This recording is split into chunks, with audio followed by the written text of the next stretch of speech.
সুতরাং ইন্তেকাল করতে হবে। মনে রাখবেন, কবরে যাওয়ার সময় কিছুই থাকবে না। কবরে যাওয়ার সময় কিছুই থাকবে না, সব পৃথিবীতে রেখে যেতে হবে আমার ভাইরা। সুতরাং আসুন, আজ আমি, কাল আপনি, একদিন ইন্তেকাল করব। মনে রাখবেন আপনারা, এই পৃথিবীতে একটা পরিবার আছে, এটা হচ্ছে হযরতে, খুব মনোযোগ দিয়ে শুনবেন, হযরতে আলীর পরিবার।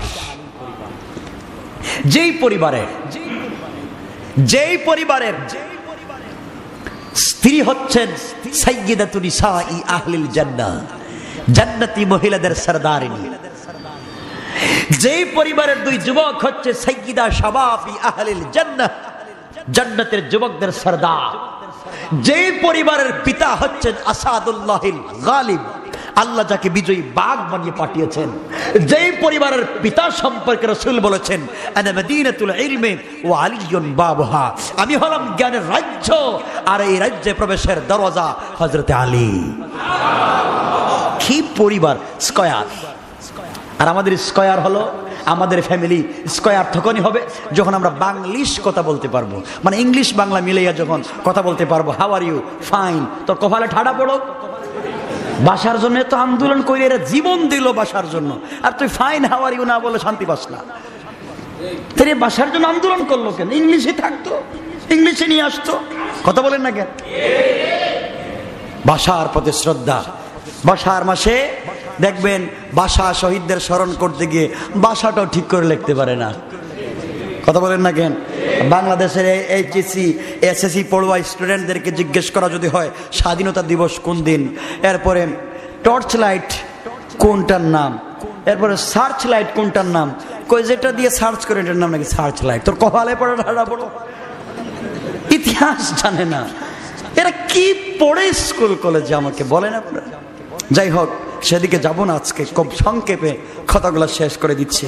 বলতেছিলাম এই পরিবারের কথা। হযরতে আলী রাদিয়াল্লাহু তাআলা আনহু, আহলে বায়াত, রাসূলের পরিবার। রাসূল সবথেকে ভালোবাসতেন ফাতেমাকে, হযরতে আলীকে, হযরতে হাসান হুসাইনকে। সুবহানাল্লাহ। কিন্তু আপনারা জানেন হযরতে ফাতেমার ঘরে কত টাকা দামের সোফা ছিল? হ্যাঁ, হযরতে ফাতেমার ঘরে ছিল কি ইটালিয়ান ফার্নিচার? হ্যাঁ, ছিল না?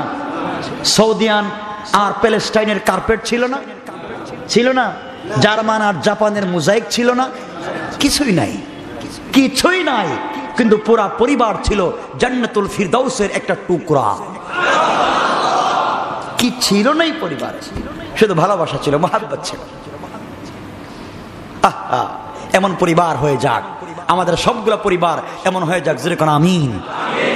আমাদের এখন পরিবার হলো, স্বামী একদিকে বিছানার এক সাইডে পড়ে মোবাইল টিপায়, বউ আরেকদিকে টিপায়, আর বাচ্চারাকে আমরা কি করা দরকার? আমরা মধ্যখানে ফুটবল খেলাই। কথা কোন ঠিক না? এই হচ্ছে আমাদের। আমি মনে হয় ভুল বলে ফেললাম নাকি? আমি তো কম বলছি, আমি বেশি বললে কিন্তু অনেক কিছু বলতে পারি, সব জানি তো, বলার দরকার নাই আমার ভাইরা।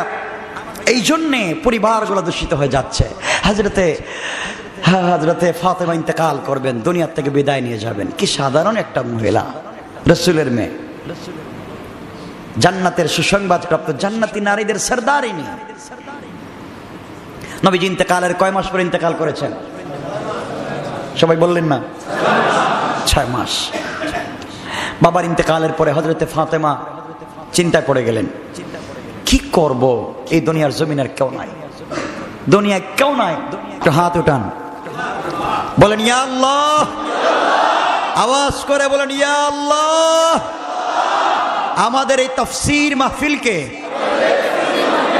কবুল করো, এর ওসিলায় আমাদেরকে মাফ করো ইয়া আল্লাহ।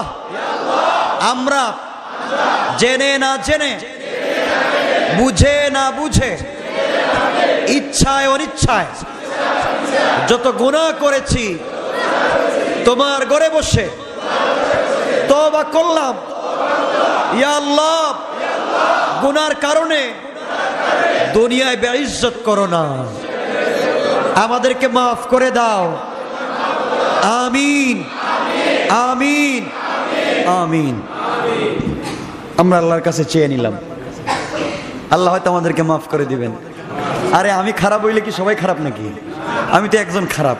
এখানে কত আল্লাহর ওলিরা আছে, তাহাজ্জুদওয়ালা আছে।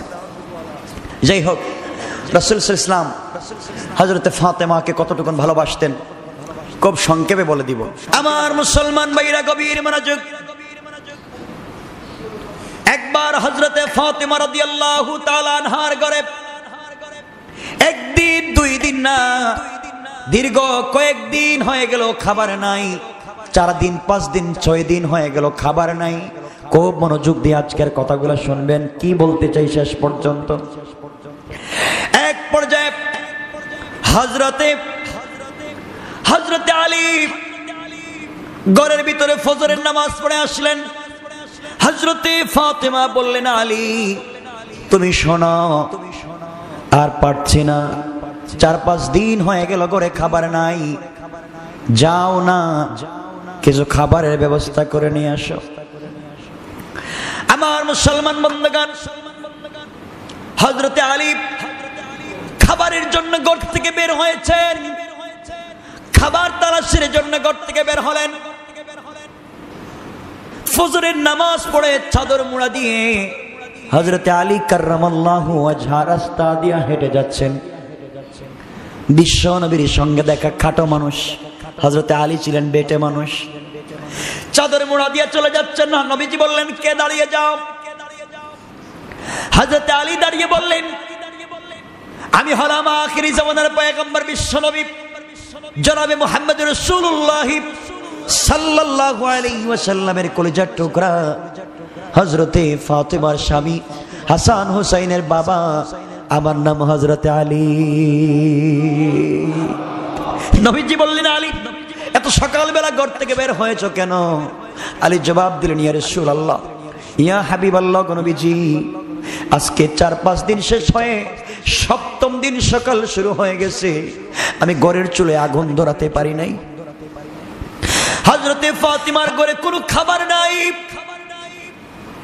ফাতিমা খাবার না পাওয়ার কারণে দাঁড়িয়ে কথা পর্যন্ত বলতে পারে না। কোনো কষ্ট নাই, ব্যথা নাই। ফাতিমার একটাই কথা, মরে যেতে পারি, ইন্তেকাল করব, কিন্তু কলিজার টুকরা 2টা সন্তান হাসান আর হুসাইন খাবার না খেয়ে মাটির মধ্যে পড়ে অজ্ঞান হয়ে যায়। বিশ্বনবী হাসান আর হুসাইন অজ্ঞান হয়ে যায়। জ্ঞান ফিরলে বলে, বাপ এই বাড়িতে থাকতে পারবো না, প্রয়োজনে আমাদেরকে নানা জানের কাছে নিয়ে যাও।